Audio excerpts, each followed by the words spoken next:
Hey everybody, it's Mickie Giacomini, your host of Let's Talk Shop. That's right, today we have with us one of my most favorite podcasters in the entire world, Bumwine Bob. Oh yeah, you know who I'm talking about. He's the one who's got all the great information on all those beers and everything out there that sometimes you just don't think about anymore. So that's okay, and more to share. He's always keeping us abreast of all these great beers and so forth. And with Oktoberfest coming up, we needed to have him on. So let's bring him on right now. Bumwine Bob, how are you? Come on. Hey, Come hey, on. hey. I'm doing great. How are you doing today, Mickey? I'm great. It is so great to see you. I have had the fortunate opportunity of actually being on your show before, and you're a podcaster. So we don't get to do a lot of the visual stuff, a lot of the auditory. Yeah. This was different for me when you said, "Oh, you want to come on and be on my show?" And I was like, "Okay, what are we doing? An audio thing?" You're like, "Oh, you need webcam, you need the Zoom thing."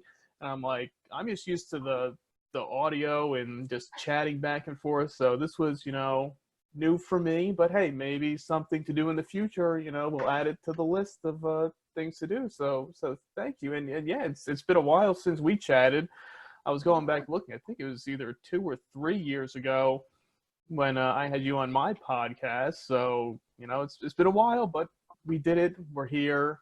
We're ready Yeah. to have some drinks and have some fun. So Woo! cheers. That's right. Prost. Mm.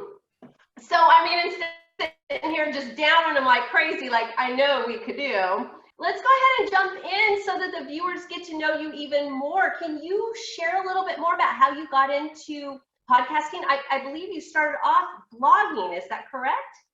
Yeah, I did back in 2014. I started with my blog at bumwinebob.com, focusing on the bottom shelf cheap booze of the world because everybody out there these days, it's craft beer, fancy wines, and the market for the cheap stuff was really not being fulfilled. So I decided to step in of my love of being thrifty and and just kind of sharing my knowledge and drinking stories and things like that to a wide variety of people to say, hey, this is what you can drink on a budget. It gets the job done depending on where you want to go. But yeah, it was kind of a spur of the moment type thing of saying, I was doing a lot of things on Twitter prior to that, just saying, oh, this is what I'm drinking, this and that, and talking to my friends about it who didn't really want to hear it, but I said, the internet is a wide, diverse place, so why not put it out there and see if people want to read about it? And there we had it. Right. It was born and then it just took like wildfire, right? Yeah, I guess wildfire. Maybe a slow Yeah. burn and kind of got us to where we are today. But yeah, you have to. It's a lot of work to get it going, but once it does go, it's a lot of fun. Yeah. So, you know, you started off blogging, and then what made you decide to go into the podcasting part? Well, really, the idea first I had was of doing a talk show, and this was before I started the blog. And I had the Bumming with Bobcat idea of like a late night talk show host where I'd bring on guests and talk about drinks and really anything in the world. But I thought before I jump into podcasting or a quote unquote radio Yeah. show, I should probably get myself out there first and then kind of expand on it down the line. So it was about a year it took for me to go through with the blogging world and then deciding, okay, we're going to go do the podcast. And in the beginning, it was more of like a call in type radio show vibe that I was going for. Yeah. And there's a lot of fun with the unexpectedness of, will people call in? Will they not? Will anybody listen to it?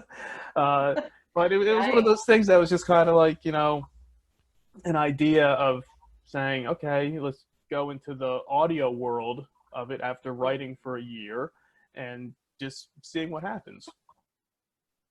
Well, it's fun. It's a lot of fun to listen to your podcast. And you've got a great radio voice too on top of it.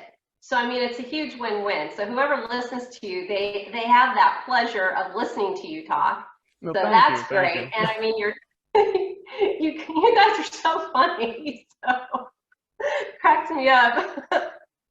So I know you're kind of in the middle of a project right now. You care to share a little bit more about what you're doing right now? Yeah, really at the moment what we're trying to do is expand and grow the website. We focus a lot on alcohol and booze, and that's always the backbone of any conversation or any post or any guest I have on the show. I always try to bring it back to some sort of a drinking aspect. But we're Yeah. looking to expand more into more, sports areas. We've got a lot of people doing some Oh, right on. wrestling posts, really anything. We're kind of trying to become more of a variety type website. Like To kind people of to that be are able to reach out and expand your market. exactly, yeah, to get more people involved in, it started out with just me, and we have a couple more people on board that do some weekly blog posts on the site as Nice. well. So I'm just kind of giving people the option. And I always say anybody who wants to come down and have their voice heard, write about anything you want. It can be drinking related or not, just your daily life. You want to vent about something, I'm fine with that too. It's a judgment-free zone is what I always tell everybody I talk to. As long as it's about drinking. Yeah, loosely. It doesn't have to be fully focused on it, but the heart and soul is the drinking. So Right. Well, I think it's fun. I mean, it's important because if it's a passion, then it shows through, in everything that you do.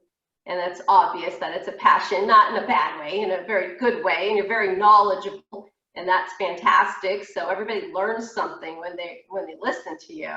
The thing about blogging, first of all, so if we back up to blogging, I mean, you're really putting yourself out there when you're blogging. I mean, it's already a start, and that's pretty raw. When you start blogging, people start to really understand what your thoughts are, and that can be a little scary at times. But then when you transition into podcasting, that is just really putting yourself out there. So now that you're such a well-known podcaster, how has that changed things for you? you did have it correct when you said, you're putting yourself out there for everything, and being somebody who has never been the most, outgoing type person in, the real world, prior to all this, it gives you a way to get your thoughts out there and kind of loosen up a little bit, a few, drinks always help, to get the conversations going. But, once you get out there and you start podcasting, and at first it was kind of like, all right, I want to do this, but how will people react to it? Are people gonna, hate it and say, oh, this is stupid, or you have no idea what you're, talking about? But I appreciate what you said about, like having a good voice for, radio. And I've had other people say that too, and I never thought of it that way. And it's just kind of getting comfortable with everything. It's getting comfortable with yourself as well within the whole process of everything. And you have your hiccups from time to time, but I mean, it's to be expected when you're going into the unknown world of a different type of medium, if it's blogging or podcasting or really anything in general. Right. I mean, something I do as a coach for my students that take my marketing classes and so forth is I actually encourage them to get into blogging. One, because it is a really great marketing tool. You can use blogs to help market whatever it is that you're selling, or your product or your show or whatnot, and try to help use that as a marketing tool. So it's really important, but I think that the best ones are the ones that have people writing them that are passionate. They don't have to be the best writer in the world. They just have to have that passion. And you can tell when somebody really cares about the topic that they write about, or in your case now that you're a podcaster as well, that a topic that you enjoy talking about. It makes a big difference, and it just helps pull people in, and they want to listen to you. And then, of course, your topics are fun, so you know. You're right. That always helps, and I feel too is when you get on a roll with a certain idea you have, and sometimes I'll just have an idea pop into my head, and I'm like, all right, I got to start writing, you know, whatever, you know, review or a story, or just having an idea of a podcast topic to, you know, cover. And I was never a writer, or never took any classes about writing, and it's just like you said, if you like something and you're passionate about it, it comes through, and people will see, oh, okay, you know, this guy is not just writing it just for the sake of writing something. It's because, you know, he really wants to talk about it, and that really shows when you're, you know, passionate, like you said. Yeah. Yeah, absolutely. And you definitely are passionate about it. I'm curious, how's your passion for Oktoberfest? I mean, it is my favorite time of year. I'm even decked out for it. And in the middle of the Giacomini man cave, you know, it doesn't get closer to Oktoberfest than this. So tell me, what are your thoughts? I mean, it's the perfect time of year. I have my Oktoberfest, you know, right here. I'm drinking some Sam Adams Oktoberfest here tonight, but you can't really go wrong with any, you know, Oktoberfest beer. I mean, it's beer and food and, you know, fun times. I mean, what's really to not like about that? And, you know, we're transitioning into fall now, and it's, you know, that nice time of year. So, I mean, it's great. I even broke out the orange koozie for the, you know, the festive. Yes, very festive. Thank you. Season. So I try to, well, I'm not, you know, dressed in the attire that you are. I did bring the orange Bum Wine Bob koozie, so I did my part. I brought the red Solo cup. See, so we're good. Yeah, we're good. Yeah. That's great. So share with us, what would be some of your Oktoberfest tips? Which beers would you recommend? Now, for as far as Oktoberfest beers themselves, with the name, the Sam Adams is always one of my favorites. The Leinenkugel's Oktoberfest is a good one as well. Now it's also, you know, the pumpkin beer season, which can kind of be hit and miss in certain areas. And some people hate the pumpkin beer, some people love them. I used to be on the dislike side, but over the years I've kind of warmed up to some of them. The Blue Moon Harvest Pumpkin Ale is a good one. I knew you were going to say that. Yeah, that was one of my favorites, and you know, now that they're hitting the shelves, I might have to, you know, investigate and do a little more research and some taste tests, you know, for science purposes. Oh, of course, research purposes. Well, speaking of research purposes, that's actually how I got myself to start liking that beer in particular. I went to some restaurant, I think it was in Florida, and they served it to me with it rimmed with a cinnamon sugar. Okay. Yum. Yum. Yum. Now I like it. Now I'm a believer. Sometimes it's that certain presentation of it, or the pairing of it can kind of work out perfectly to make you like it a little better or enjoy it some more. I mean, there's some beers you don't know unless you try them. Yeah. I mean, I'm not somebody that likes, you know, IPAs or beers like that, but you know, if somebody's gonna hand me one, I'm not gonna turn it down. I'll drink it, and it's something you might have not wanted to drink in the first place, but you take a sip, you're like, hey, this isn't half bad, and then you found a new beer that you like that you can add to the list. Yeah. Well, you mentioned pairings, so I have to ask, what would you pair with your favorite Oktoberfest beer? I mean, other than, you know, a nice, you know, I don't know what's the Oktoberfest food, the sausages or the All the worst. or a bratwurst or something. I mean, really any food, drinking, waiting for the next beer is the perfect pairing to me. So I mean, I'm not, Right. and I've said it many times before that people have always asked me about food pairings, and I always say, all right, I'm gonna look into it, and all right, this time I'm really going to look into it. I'll add it to my ever-growing list of things to try out and put together. So we'll Right. see if we coordinate for another Oktoberfest chat next year. I'll make sure I have a good pairing on tap for you. Okay. You mean you're telling me I have to wait an entire year? I mean, maybe I can make it a little quicker. We'll see. We'll see. It's a lot of research that goes into this stuff. That's true. It may take a year of research to find the perfect pairing, right? Right. A lot Maybe of a little beers to flight be. over. Yeah. A lot of beers to be drank and a lot of food to be eaten. So we'll Right. see what works out. Exactly. So, since you're now an expert in blogging and podcasting, I am curious if you have any advice to somebody who would be interested in going into not just blogging, but expanding into podcasting. What sort of advice would you give them to start out? To start out, I mean, I would say, if you have the passion for it and you want to do it, I mean, just go for it. Give it a shot.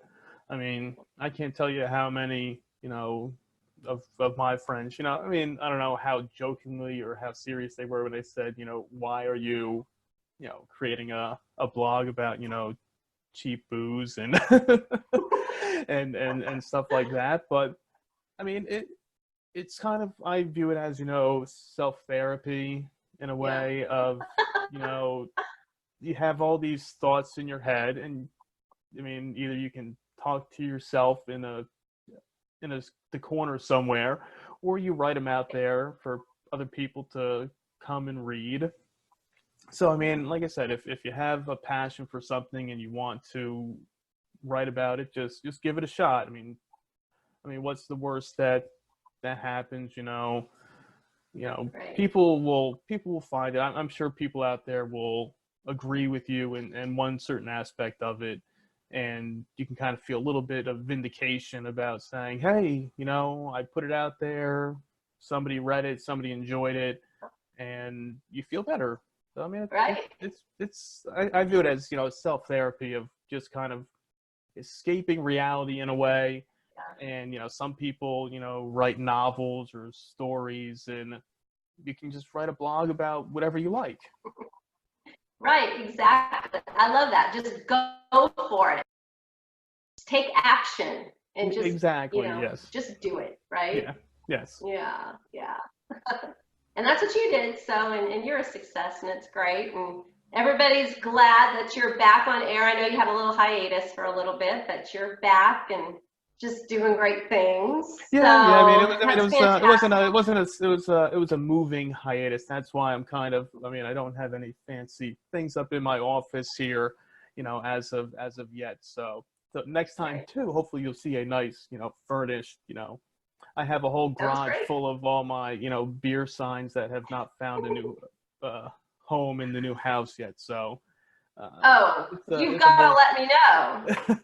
Maybe we can do an episode on successful decorating with beer signs. Yeah. It's a lot of work in progress. I have a lot of big ideas for my basement. I want to do a whole new bar area and everything. So I have a lot of ideas in my head, about what I want to get done. It's just actually, putting it in place and starting it. Right. So, right. So we'll see. We'll keep you posted on that one. Good, because we can't wait to have you back on again. Maybe later for the holidays or something. You can share more. Yeah, Oktoberfest drinking tips, holiday drinking tips. We always need tips for cheap drinks, right? So that's true. That's true. You can't go wrong. You wanna, not break the bank and spend all your budget on the booze. So, Right. so what better way? Well, at the end of our show, we always ask our guests what's their favorite success tip. Well, for me personally, now it works for me. Other people out there, maybe they can find some truth in it as well. And that's write drunk and edit sober. I know people kind of some people will take a little go against that a little bit, but for me and in my line of writing and podcasting, I feel the more tipsy, or maybe not, certainly not blackout drunk, but being a little tipsy kind of gets the ideas flowing a little bit more. So for me personally, that's what I would say. I love it. It's a great tip, and as a writer, I think I've just learned something new today. So for now on, I will start writing drunk and editing sober. I've had it reversed all these years. See, this is what I'm here for. Thank you so much. Well, Bum Wine Bob, thank you for being such a great guest on our show today. We cannot wait to have you back again. So thank you so much. Well, thank you. Thanks for having me. It's always good to chat with you, even though it's been a while. And we'll have to have you back on my show in the near future as well. And yeah, we'll get some more drinks flowing. All right, prost. All right, cheers. Cheers. Bye. Okay, everybody. So if you would also like to be a guest on Let's Talk Shop, please be sure to contact us today. Thank you so much, everybody. Bye-bye.